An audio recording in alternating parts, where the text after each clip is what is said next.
Olá, gente! Estamos aqui no Minhas Apostilas PC e hoje recebemos mais um convidado especial, o Dr. Gilberto Vilaça, que é neurocirurgião. E a nossa pauta de hoje vai ser falar um pouco sobre as recomendações da Sociedade Brasileira de Neurologia Infantil, sobre o TEA, que é, né, o transtorno do espectro autista. A gente visa tentar esclarecer um pouco, tanto para estudantes de psicologia, medicina e até para as pessoas que se interessarem sobre o tema, entender um pouco como funciona o diagnóstico e como se está avançando através dessas recomendações. Seja bem-vindo, doutor. Muito Bem-vindo. obrigada por ter aceitado o Obrigada nosso pelo seu convite. tempo. E a gente preparou aqui um mimosinho, uma lembrancinha em nome do podcast, Obrigado. pela sua presença.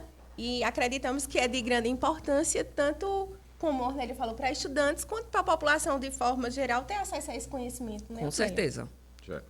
Ornélia, Manuela, obrigado. E a todos que vão estar assistindo, muito obrigado pelo convite para estar aqui. A gente vai tentar, é um tema sério, a gente não vai ter como abordar sem ser de maneira séria, porém vamos tentar transformar isso de uma maneira mais descontraída, uma Mais maneira leve. mais Leve. leve e uma linguagem mais acessível ao público, evitando termos técnicos que não vão ajudar muito. Maravilhoso. Perfeito. Então vamos lá começar. Vamos lá. E assim, para a gente iniciar, quais são as recomendações da Sociedade Brasileira de Neurologia em relação ao TEA? Com relação a essa diretriz, ela é bem recente, desse ano, e eu acho que ela vai ser discutida agora no Congresso de novembro, é da Sociedade Brasileira de Neurologia Infantil, então é para neuropediatra, e ela recomenda dar uma série de orientações sobre diagnóstico, sobre tratamento, sobre quais exames e o que a gente para quem ficar até o final, o que a gente vai trazer são informações sobre o que é que pode ser tirado pelos próprios SUS, pelos planos de saúde e como às vezes terá algumas ansiedades, como os pais chegam e se perguntam o que é que a gente vai fazer, como é que é o diagnóstico, quais exames são necessários, e é isso que a gente vai abordar aqui. Vamos juntos. Perfeito. Então, assim, a gente pode dizer que tentou-se uniformizar um critério inicial para um tratamento e um diagnóstico, um proceder médico em relação às crianças que chegam com um possível TEA, né? Isso. E esse é o ponto interessante, que ele vai além, exorbita a questão do diagnóstico médico e reforça a importância de uma equipe multidisciplinar, que é uma coisa que a gente vai falar, eu acredito, ao longo da nossa conversa, mas ele tenta pegar o que tem de mais importante, mais atual em evidência científica, sem desprezar, sem deixar de atender a necessidades particularizadas, algumas opções terapêuticas que podem ser usadas, mas, porém, a gente não pode endossar todas essas opções terapêuticas se elas não têm a validação científica adequada. Certo. A gente leu num determinado trecho que está dizendo assim: o diagnóstico do TEA é essencialmente clínico. O que é que isso significa na prática, doutor? Isso é muito interessante, não à toa ela fica justamente no começo da nossa conversa, porque os pais chegam com aquela ansiedade. Qual é o exame nós vamos solicitar? É necessário uma ressonância? É necessário um eletro? É necessário tem algum exame de sangue? Em algumas situações muito particulares, pode ser necessário esses exames, mas eles não fazem parte da rotina do diagnóstico do transtorno de espectro autista, que a gente vai chamar a partir de agora de TEA. No TEA, o diagnóstico é eminentemente clínico, baseado na experiência dos profissionais que ficam responsáveis por esse diagnóstico. Que significa que é mais uma avaliação do médico voltada ao paciente. E a família também. E a família não está vinculada a exames, não é isso, doutor? Isso. A questão de destacar a família, porque em algumas situações o paciente não tem aquela condição adequada de cooperar. Não tem nem como falar, né? Uhum. E em outras ele coopera, mas não vai fornecer todas as informações necessárias que só um familiar, às vezes nem um familiar tem condições, porque pode, em alguns casos, tem a hereditariedade, os familiares também podem estar envolvidos, mas eles são parte extremamente importante no diagnóstico. Do relato desse comportamento. Uhum. Não é isso? E quais são os dois pilares obrigatórios do DSM-5 que o médico precisa identificar ao tecer esse diagnóstico? As dificuldades sociais e de comunicação, essas são as principais, e os padrões de interesses repetitivos e comportamentos, interesses restritivos e comportamentos repetitivos. Vamos falar sobre eles aqui. Nas dificuldades sociais, essa é a marca principal da doença. é aquela dificuldade de você interagir, não só de interagir e de se comunicar, mas de entender a comunicação, aquela comunicação não verbal, aquela expressão que é típica do jogo social, da interação social, que vai escapar para nós é muito comum, mas para a pessoa com transtorno com TEA, ele pode não perceber quando você está alegre, quando você está triste, o sentido figurado, a capacidade de imaginar, como brincadeiras que envolvam imaginação, que são muito comuns na infância, e isso vai se arrastar também para a idade adulta. Mas, como a gente está falando da infância, vai ter isso. O segundo pilar, que são os interesses restritos e comportamentos repetitivos. Até, assim, brinco assim, com alguns pacientes de dizer, não, você pergunta várias vezes, mas você sabe a resposta, que você não consegue parar, que realmente acontece. Ele tem aquele padrão repetitivo, a gente vai sair para o shopping hoje, a gente vai comprar tal brinquedo, ele vai perguntar diversas vezes, porque ele tem esse padrão. Vai andar na ponta dos pés, né, que é uma coisa que muita gente relata. Na infância, bem importante isso, observar. Andar na pontinha dos pés, e ter outros comportamentos que são repetitivos, os padrões, os movimentos estereotipados, especialmente quando ele está ansioso.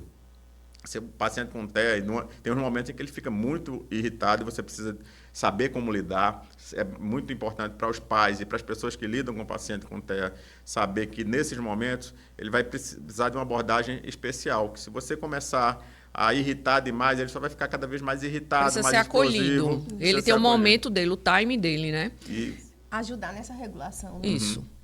É muita coisa, senão a gente vai ficar só um podcast aqui falando sobre sintomas. Então, vamos avançar. Quais são os sinais mais precoces que a gente pode dizer no primeiro ano de vida? O que você observa, principalmente quando está muito no começo, é aquela criança que, durante a mamada, não olha para a mãe, que é normal a criança buscar o olho da mãe. Você tenta interagir, ela não interage, não brinca, não repete, não tenta usar os neurônios em espelho dela para tentar fazer esses comportamentos que são adaptativos e sociais, são indícios de que isso aí a criança pode estar com transtorno de espectro autista. E aí você pode ter esses diagnósticos antes do primeiro ano. Infelizmente, a maior parte dos diagnósticos acontecem entre o terceiro e quinto ano de Geralmente idade. É uma idade de ingresso escolar, não é isso? Exato. E quando é muito importante isso dizer para os pais que se essas crianças, quanto mais cedo elas forem diagnosticadas, especialmente na faixa dos 14 meses, já é possível você ter uma precisão diagnóstica maior. Quanto mais cedo isso acontece, mais cedo começa o tratamento. E a neuroplasticidade na infância ela é muito forte, muito interessante. Assim, as sinapses são muito rápidas, né? Então, quanto antes a gente puder tratar e treinar a criança, a gente vai falar um pouquinho mais na frente do ABA, tal, de algumas abordagens. Quanto antes puder cuidar da criança, melhor, né? E nos primeiros 2 anos o cérebro dobra o tamanho, então Vê que coisa fantástica, minha gente. Assim, por mais que dê medo, receio, qualquer diagnóstico, eu acho que pode assustar, mas é bom a gente ver sob essa perspectiva do tratamento e sob a perspectiva que quanto antes puder buscar ajuda e começar um tratamento melhor, né, doutor? Isso, esse olhar proveitoso sobre o marco genético, né, para realmente benefício do tratamento. E assim, como lidar com a atenção de urgência de um diagnóstico e a segurança a urgência de um diagnóstico precoce e a segurança desse diagnóstico? O mais importante é começar o tratamento. Então, mesmo que exista uma dúvida com relação ao diagnóstico, é necessário que você comece o tratamento, porque depois isso vai ser reavaliado, vão ser feitas outras medidas, implementados outros testes, feitas a avaliação neuropsicológica, várias outras ferramentas para que você possa ajustar e ver se o diagnóstico inicial foi inadequado. O que não pode é perder o tempo de diagnóstico. Aos 12 meses, até os 12 meses, pode haver falsos positivos na faixa de 24% ou mais, 24%, 30%, mas na faixa de 24%. Então, a partir dos 14 meses, o diagnóstico fica mais preciso. Existem outros estudos que a gente vai até abordar a posteriori, mas o que é a principal mensagem, na dúvida, começar o tratamento. Muito importante. E assim, mesmo acredito que no caso nesses 24%, o tratamento, de certa forma, benéfico, proveitoso na questão de estimulação, é isso? Isso. Em qualquer situação posterior, você reanalisa, reavalia e faz bem, como você disse. Isso. Aí a gente pode pensar em como diferenciar um autismo-like síndrome, que seria aqueles falsos indicativos de autismo, que pode confundir, pode achar que é uma criança que possui TEA, quando, na verdade, tem outras comorbidades ou é somente o funcionamento dela. Como é que o senhor pode explicar isso para a gente? Nesse caso do Autism-like Syndrome, é uma das coisas que é importante, que pode levar a uma confusão diagnóstica, as crianças que têm uma restrição social, têm uma restrição de amparo emocional, pais que não dão um suporte emocional adequado, e a criança pode se comportar como uma criança com TEA e não ser necessariamente um retardamento naquele marco do desenvolvimento infantil que a gente estuda. Porque foi pouco estimulada. Pouco estimulada. O uso excessivo de telas não causa transtorno do espectro autista, não causa TEA, mas vai causar um autism-like syndrome. Acho que essa dúvida é bem comum. Se a criança é submetida à tela, essa tela causa autismo. É muito comum em dúvidas de mães, em questão de escola, achar que foi realmente o uso da tela. E fica um alerta, né, importante em relação a essa primeira infância, esse olhar, esse cuidado social e a prudência quanto ao uso da tela na infância, né? Que a gente dá vê um suporte. No caso, doutor, a gente pode afirmar que não é a tela que vai fazer com que a criança tenha autismo, mas assim, a tela pode retardar o desenvolvimento infantil dessa criança, não é isso? Isso, uso imoderado, sem controle. Não só esse problema de autismo, mas também problemas visuais. A criança, não é que ela vai ficar míope pelo uso disso, mas existe um fenômeno de adaptação visual. A lente, o cristalino, ela se adapta para distante e próximo. Se você está o tempo inteiro olhando próximo, você causa um certo déficit nessa acomodação visual. Então, também tem e estimular as crianças, né? Estimular os filhos, as crianças, conversar bastante, interagir, dar muito amor. Isso vai fazer com que ele desenvolva e evite alguns sinais que seriam esse falso autismo, né? Isso. E qual a diferença entre MCHAT e o ADOS-2? O primeiro, ele é usado mais como um diagnóstico de triagem, né? E para uma abordagem populacional grande, e o ADOS mais para diagnóstico mais firmado, quando você seleciona a população, de um modo resumido, para não entrar em detalhes excessivamente técnicos. Certo. Isso aqui eu achei super interessante. Eu sou um pouco apaixonada por inteligência artificial. E aí, como é que a gente pensa nesse rastreamento visual com inteligência artificial e e-tracking, que hoje em dia já se fala em auxiliar o diagnóstico, que pegaria crianças bem bebezinhas, né, para analisar o movimento dos olhos dela. Explica melhor, doutor, isso aí para a gente. É uma coisa interessante. O eye tracking, que foi aprovado pelo FDA, o Departamento nos Estados Unidos, Food and Drug Administration, você diz, o que é que eu vou usar isso aqui? A Fiocruz, aqui no Brasil, ela já está desenvolvendo um estudo para uso desse eye tracking, que é para acompanhar o olhos tracking, para acompanhar o movimento ocular, para ver como a criança interage com o pai, mãe e os outros adultos. Você pode gravar um vídeo e mandar para o celular e essa ferramenta usar. O que é que isso tem a ver? O que é que eu vou usar aqui no SUS especificamente? Pode ajudar muitos pais a evitarem consultas desnecessárias ou, por outro lado, antecipar uma consulta necessária com uma ferramenta que não é tão complexa. Isso, porque, pelo que eu entendi, é feito com crianças muito bebezinhas, assim, muito no início. 6 meses. E o programa de computador, ele vai identificar minúcias que normalmente um olho humano não vai perceber. Tipo, aquele bebê, ele está olhando mais para objetos, para pessoas. Como é que ele está acompanhando aquele vídeo que é colocado na frente dele, né? Achei muito legal isso aí. E você pode ter um app de celular que vai fazer isso aí. Maravilhoso. Acessível à população de forma geral. E a intervenção, como a gente falou, a intervenção no TEA, ela precisa esperar o diagnóstico ou ela pode começar a partir do momento que se levanta essa possibilidade, essa dúvida?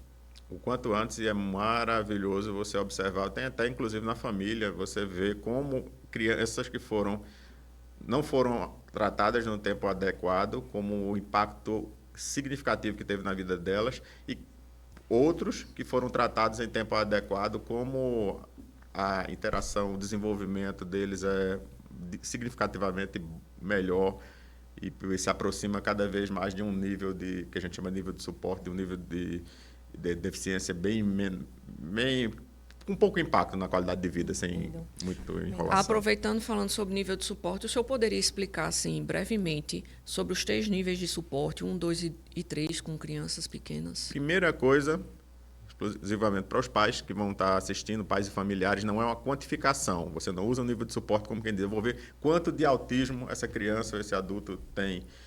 Ele é para te dizer, naquele momento é como se fosse um retrato, não é um filme. O filme vai ser gravado ao longo do tratamento. Naquele momento, ele está no nível de suporte 1, com mínimo impacto na qualidade de vida, na mínima necessidade de suporte, de auxílio de outros, por isso se chama nível de suporte. Nível de suporte 2, ele precisa de mais auxílio para fazer Mais as tarefas atenção. do dia a dia. E o nível de suporte 3 é o pior, é o que precisa de auxílio para tudo, é totalmente dependente para a realização das atividades da vida diária, as AVDs. Com o tratamento, é uma curiosidade particular que eu tenho. Com o tratamento, pode dar uma regredida, Por chegar isso- no 2 e voltar para 1, ficar Por- mais independente? Exatamente por isso que a gente não pode usar como uma quantificação do autismo. Ele é Olha uma aí, foto, gente. não é um vídeo, é um momento. Pode piorar se você tem uma síndrome genética que está Acoplada. causando isso. Mas, em geral, o que acontece é ou estabiliza ou melhora. Benefícios. Maravilhoso, maravilhoso. Benefícios. Vamos. E quando pedir uma ressonância ou um eletro, e o que é a síndrome de Landau-Kleffner? É assim que se fala? Landau-Kleffner. Kleffner, vamos tentar transformar isso da maneira mais simples possível. A ressonância não é exame de rotina, como a gente falou.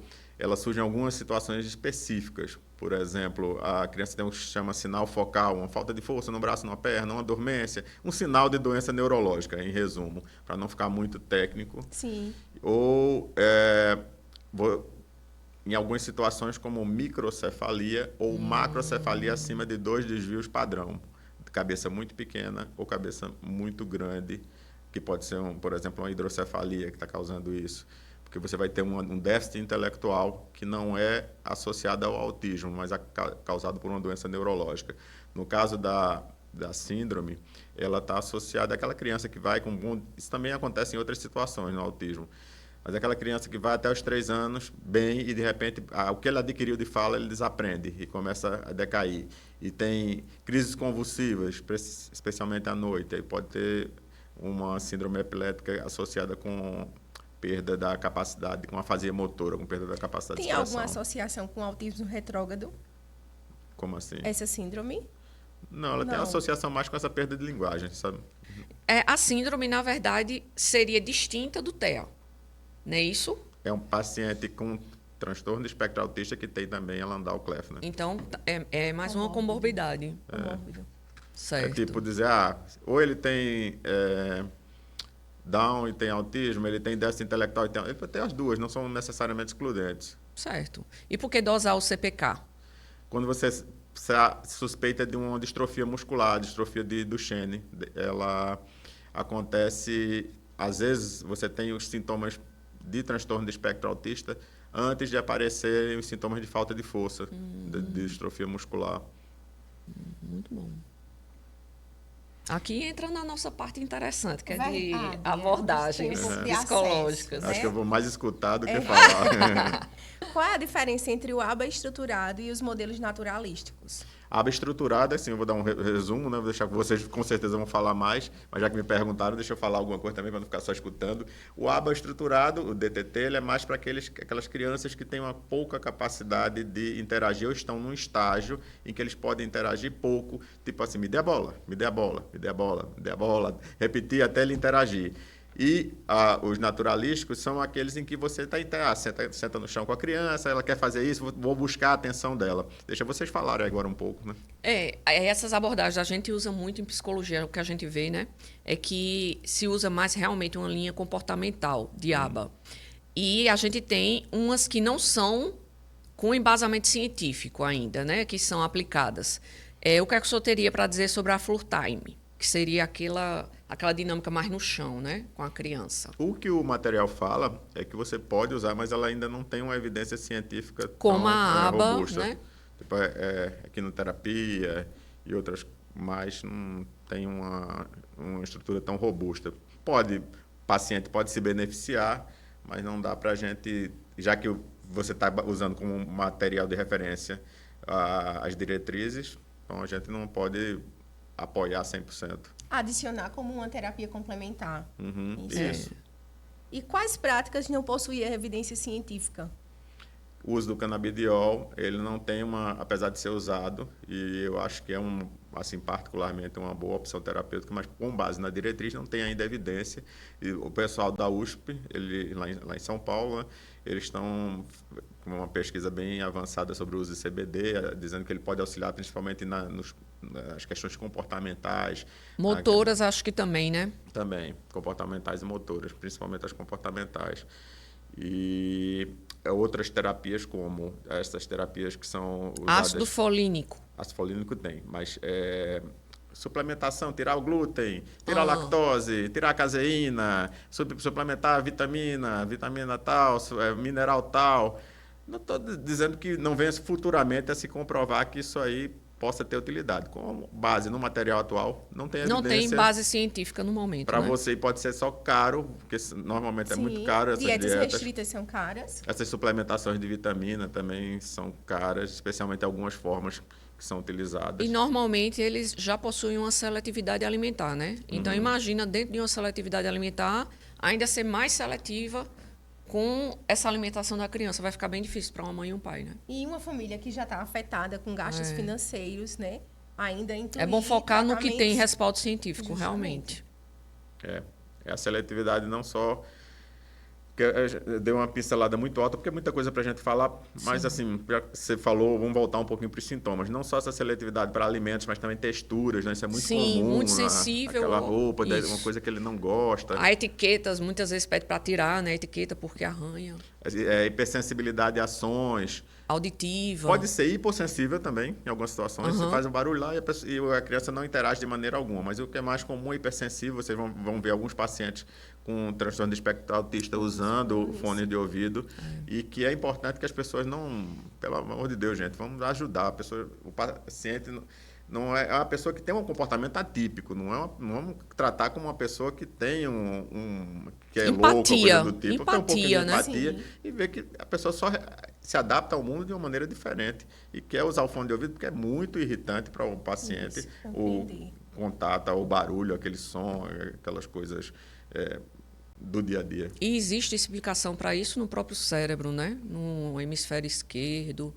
Eu acho que a gente viu aqui dentro do material, eu não me lembro direito qual foi o momento, mas eu acho que tem uma questão aí na linguagem, que é com a área de Broca, de Wernicke, né? Broca, que eles têm, expressão. que eles têm uma dificuldade na Wernicke é pra expressão, captar, né? Wernicke é para compreensão. Isso, parece que também a gente pode falar sobre isso em TEA e explicar melhor isso para as pessoas, como é que funciona, para também tentar tirar um pouco o preconceito. Quer dizer, a pessoa está tendo alguns comportamentos, não é porque ela quer aquela criança, é porque realmente o cérebro Uma falta dela... de educação e limite, Isso, né? o Muitas cérebro pessoas dela tem outro associam. funcionamento, né, doutor? E a coisa da alimentação, da restrição, que a gente vê que com cuidado, com amor, com terapias adequadas. Não quer dizer que a pessoa vai ficar, por exemplo, comendo só arroz, feijão e um tipo de carne o resto da vida. Ela pode, com terapia, melhorar. Então, não é uma coisa fixa e sem solução. E quando ela tiver essas dificuldades sensoriais ou de compreensão, porque existe a dificuldade de ler, né, a expressão facial, que as pessoas possam entender que é algo que está realmente no cérebro. Não é algo porque a criança quer agir assim, né? E às vezes a criança, eu fugi um pouco, porque são temas que é importante para o pessoal que vai assistir. Não, posteriormente. muito obrigada. Aí Vamos eu lá. fugi um pouco da sequência. Às vezes a criança é tida como inocente, como tola. Às vezes ela vai se comportar de maneiras que sugerem isso, mas é porque ela tem dificuldade de entender e de ler coisas que para a gente acontecem de maneira mais natural. Isso, porque está no cérebro dela funcionando dessa forma, não é má vontade. E não é que ela seja burra, por exemplo, Isso. porque às vezes isso fica quando ele fica adulto, fica com essa imagem na cabeça. Não, ele só tem uma dificuldade, tem uma maneira não típica uma leitura diferenciada Uma leitura da expressão diferente. humana, do comportamento humano. E que é importante que a própria pessoa, os pais, as pessoas que lidem, não queiram estigmatizar, que é o que acontece com maior frequência. Isso. E essa necessidade de adaptação cria o burnout autístico, né? Ele faz tanto esforço para se relacionar, que as pessoas não conseguem entender isso. Mas para um autista estar no meio de uma festa, para um autista estar num lugar que ele não quer, é O tanto esforço estímulo dele, e o o esforço cansaço. para parecer típico, para essa tipificação Imagina do o autista. sofrimento. Ele fica Desgastante. cansado, parece que foi fazer exercício na academia. É desgastante. É uma exaustão, né? E que precisa ser acolhida e compreendida pelas pessoas que convivem. E para atender uma demanda social que não tem sentido para ele, né? É, verdade. E o que a ANS não cobre e qual o papel da escola? A ANS, ela vai cobrir alguns exames e uma coisa que o assistente terapêutico, aquela pessoa que acompanha a criança na escola, isso é uma obrigação da escola fornecer. Pode ser, não é obrigação do plano de saúde ou da ANS, isso aí é da escola. Certo. Isso aqui é interessante também. Qual é a abordagem melhor para distúrbios de sono e medicação? Primeira Medicação a coisa, gente não higiene pode do dar sono. nome. Pelo amor de Deus, para ninguém se animar e E querer tá se comprar. automedicando. Tem medicação que dá para a gente falar do nome genérico, né? Porque assim, são muito usadas e quem tem, com certeza já ouviu falar numa delas, a outra talvez nem tanto. Precisa também de receita especial, né? Isso, são controlados tipo C, né? Só Sim, com como receita é essa branca. higiene aí do sono, essa medicação? Não deixar, por exemplo, ficar o dia dormindo e ele não vai, como é que ele vai ter sono à noite? Tem que estimular para que ele durma adequadamente, tem que dar o repouso. Como é que vai botar uma televisão para um paciente com transtorno de espectro autista dormir? Pode até ser que um ou outro consiga dormir, ou acho que a grande maioria não vai se sentir um pouco incomodada. Então, são essas coisas de como você lidar com a chamada higiene do sono para que o paciente consiga melhorar e acertar o que a gente chama de ciclo circadiano. Se não tiver uma resposta adequada, ele tem uma medicação natural que é a melatonina. Pode ser manipulada, comprada em farmácia, não tem controle especial. Em caso, não existe para os sintomas psicomotores, para a questão comportamental do transtorno do espectro autista, não tem tratamento. Mas tem algumas medicações que podem ajudar na agressividade. A risperidona é super conhecida. Quais são os dois maiores problemas? Todo mundo que medra nessa área, que caminha nessa área, já ouviu falar em risperidona. Dois grandes problemas: engorda bastante. É uma medicação barata, dispensável pelo SUS, mas tem a questão de ganho de peso e as doenças que vêm associadas ao ganho de peso, dislipidemia, diabetes, por aí vai, com o passar dos anos. E outro problema, às vezes, ela causa hiperprolactinemia, aumenta a prolactina. Na prática, pode levar à secreção de leite nas mamas, dependendo da idade, claro, pode dor de cabeça e outros sintomas de aumento da prolactina. Outra medicação que tem aprovação e tem evidência científica é o aripiprazol. Essa, por ser mais cara, é um pouco menos usada, mas também são as duas principais, mais lembrando que é para tratar da agressividade, agitação. Sim. Doutor, antes da gente encerrar, deixa eu perguntar uma coisa. Dentro do consultório, a gente está falando com um médico que tem mais de 30 anos de experiência. Quais são as dúvidas e angústias que o senhor se depara mais de pais que chegam com filhos com suspeita de TTEA? Quais são as maiores dúvidas, assim?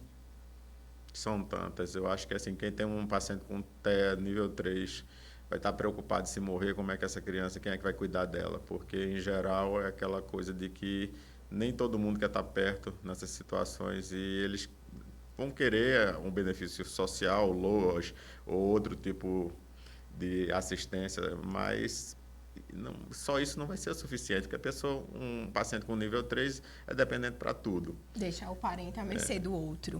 Isso. Então, a gente poderia dizer que uma dessas preocupações, para deixar também uma versão realista e otimista, com o suporte do seu filho, do seu sobrinho, seja qual for a criança que você leva, é você também repensar naquilo que a gente falou lá no início. Começar logo esse tratamento. Para que ele possa, de repente, ou estacionar vai ter que estacionar, ou pelo menos regredir. Não é isso? Isso aqui, assim, isso realmente deve ser feito. Para a situação atual, para adultos principalmente, a gente está pegando uma população. Existe uma curva de aprendizagem e de parametrização de diagnóstico, tratamento em transtorno de espectro autista. E, para resumir, muita gente que está vindo dessa fase de transição e que teve diagnóstico tardio, muitos até Não na idade tratou. adulta. E aí, muitas vezes, acontece do pai descobrir que é autista, porque existe a hereditariedade, a gente até não falou da hereditariedade. É verdade, mas a gente nem falou, mas é importante. Vamos abrir um parênteses, então, para falar, que eu acho muito interessante. Alguns exames, inclusive, podem ser pedidos pelo médico, né? A gente começou falando assim, que o diagnóstico é essencialmente clínico. Mas pode ser que o médico também queira pedir exames, inclusive genéticos. O senhor pode explicar isso daí? Pode. Aí só para fechar aqui, porque a gente acaba que é tanta coisa que tem a gente fica a gente animadíssima. A gente que, como tem muita informação, a gente quer dizer tudo e acaba se atropelando, né? Mas, concluindo, né? Tem essa questão de que muitos adultos acabam descobrindo, muitos pais acabam descobrindo e vão atrás do diagnóstico, quer fazer uma avaliação neuropsicológica, quer avaliar essa possibilidade. E começam a partir daí a se tratar e ver os outros filhos. Aí começa aquela descoberta na família de que várias pessoas...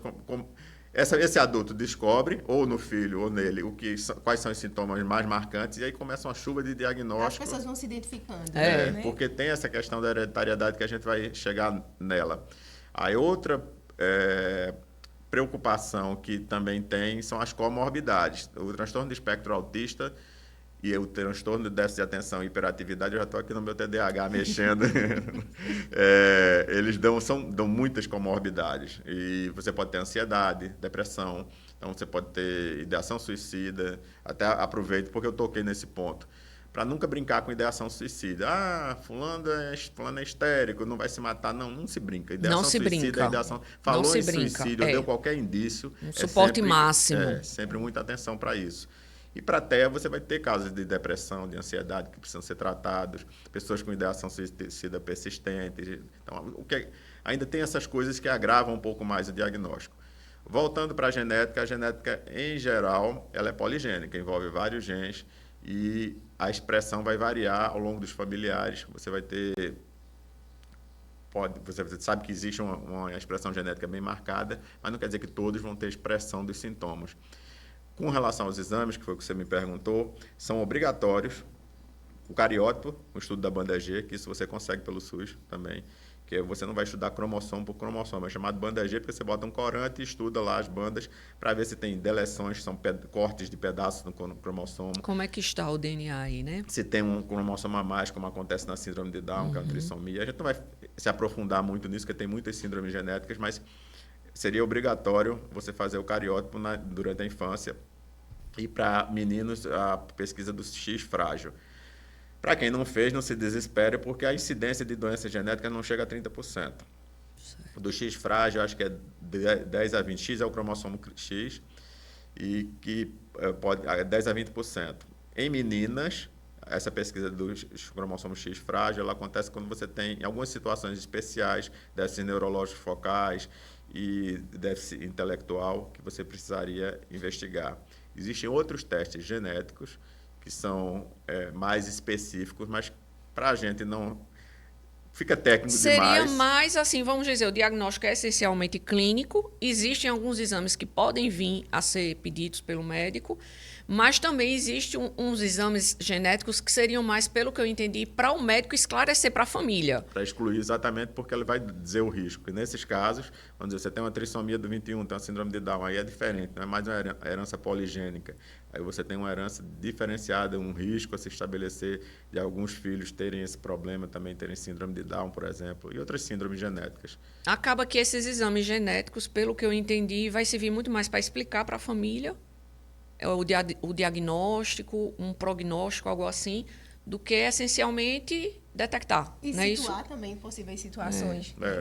Porque o tratamento, basicamente... Não vai alterar. É uma preocupação que a gente tem, não é iniciar o tratamento. Não tem certeza do diagnóstico, mas tem suspeita, trate. Tratamento. Está muito precoce, está muito novo, trate. Tem que estimular o quanto muito importante. E quem faz isso aí, né? Que a gente também pode perguntar. Quem faz é terapeuta ocupacional, psicólogo, em algumas situações especiais, acho que o fono também. Né? Teste psicológico é conosco também, no futuro, né? No momento não.